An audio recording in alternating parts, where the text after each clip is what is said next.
are listening to Why I Vaccinate. And my name is Ann Thomas. I am here with my co host, Veronica McNally.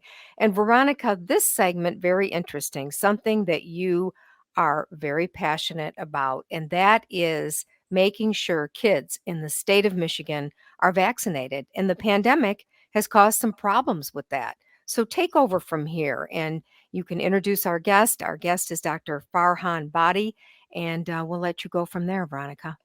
Dr. Bhatti, you are a physician at Carefree Medical in Lansing, and you are the state lead for the Committee to Protect Healthcare. Thank you for joining us today to talk about this really important topic of catching up our kids on vaccines. What happened with our vaccination rates in the state when the pandemic hit? Well, when the pandemic hit, people stopped going to the doctor. People stopped going out in public places. People became afraid of leaving their houses in general. And so that impacted people's access to healthcare broadly. Adults stopped getting their diabetes treated, and children stopped coming in for well child visits. So as a result, immunization rates fell. In fact, in Michigan, children ages 19 to 36 months have fallen below 70% for immunizations, according to our immunization registry here in Michigan called MICR.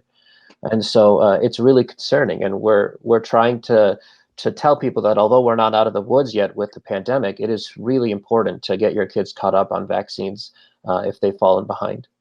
And that 70% rate that we're talking about, why is that a significant issue? What is the threshold oftentimes for some of these diseases?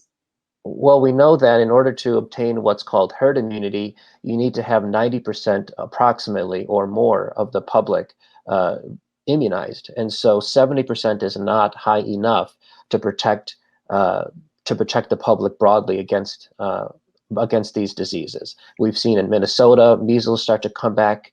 And it's because immunization rates have fallen too low. I mean, some of these things are diseases that we've pretty much eradicated, and now they're starting to come back because immunization rates are dropping. When I first started learning about these issues, right, the importance of having a significant portion of the population vaccinated to prevent the spread of disease, I learned about this concept called hotspots, and where if you have under vaccination in a particular school, if you will, or in a county, that the infectious disease then can spread like wildfire. Have you, in your experience, have you seen that happen with an infectious disease? Yes, I mean, very recently we saw that with COVID. I mean, if you look in the South, we have infection hotspots where immunization rates against COVID sometimes are in the 40% range. The state of Missouri, immunization rates are so low they can't find people to give their vaccines to. And as a result, that's how we really started to see COVID start to spread like gangbusters, especially when the Delta variant emerged. Unfortunately, it was the southern states that were the most hit. It was the states with the lowest vaccination rates. And likewise, we can go back to measles. In the state of Minnesota, there were some hotspots with respect to some immigrant communities that had especially low vaccination rates. And as a result, measles started to spread amongst that specific population. And so, obviously with recent memory, we can use what we learned about COVID and apply it to the other vaccines that we want to make sure that everybody doesn't fall behind on.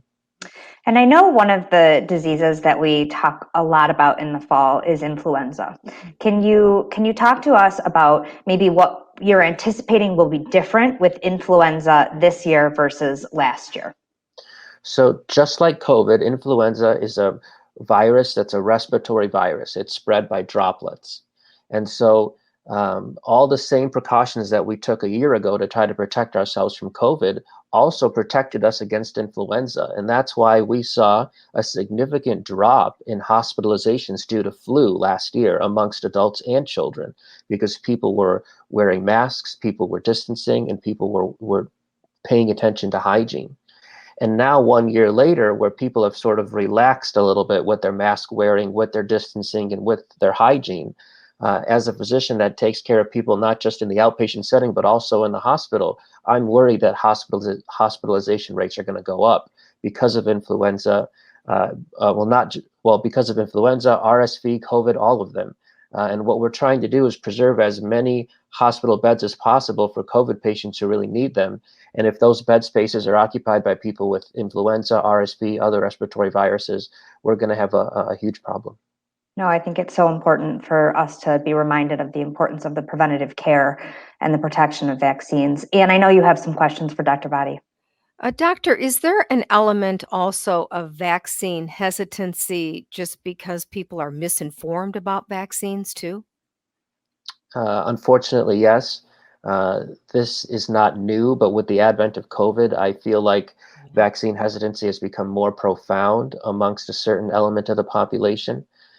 There were always people that were reluctant to get their children vaccinated because of misinformation, because of a fundamental misunderstanding of science, because of a false link to autism, whereas in fact, the doctor in England who supposedly discovered the link with autism actually was found to have fabricated the data and lost his medical license. So we've spent a lot of our careers debunking misinformation, but now with COVID, it's on a whole new level. And Right. so parents that are reluctant themselves to trust the COVID vaccine I found have also been even more reluctant to trust any other kind of vaccine for themselves or their children.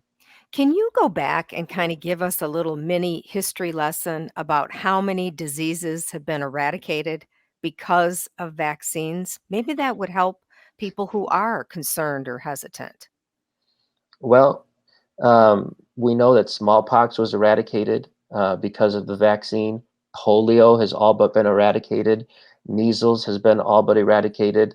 The chickenpox, people think that chickenpox is a benign thing, but people used to die from varicella, and now we have a varicella vaccine. The rates of hospitalizations for meningitis because of things like Haemophilus and meningococcal bacteria have also dropped precipitously because of the advent of vaccines. So all of the vaccines that we give to children at ages 2, 4, and 6 months of age have done a huge job in reducing deaths because of vaccine preventable diseases. As you and Veronica were talking about your concerns that hospitalizations may now rise because people are getting back out and about, but yet they haven't gotten their children completely vaccinated, all I could think about was these kids could come to the hospital with more than one disease. They could have COVID and they could have another infection that would be preventable if they would just get vaccinated. Oh, there's no doubt.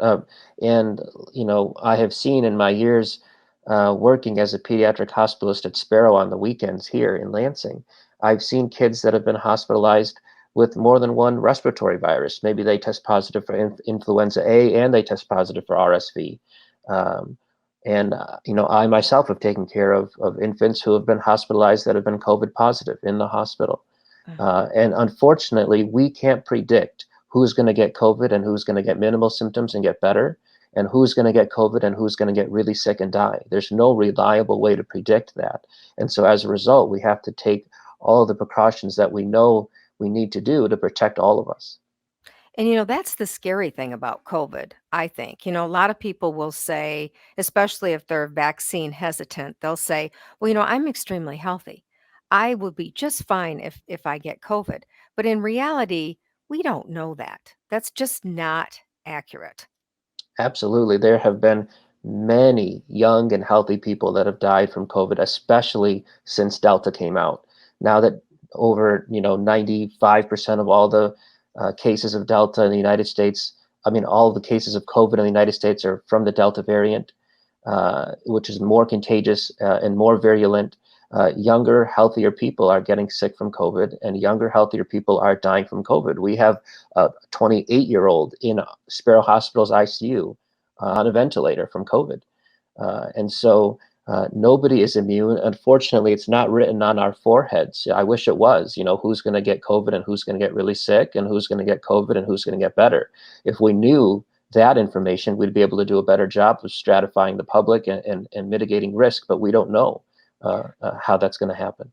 What about the people that have had COVID, actually gotten the infection, that are now walking around saying, well, I don't need the vaccine?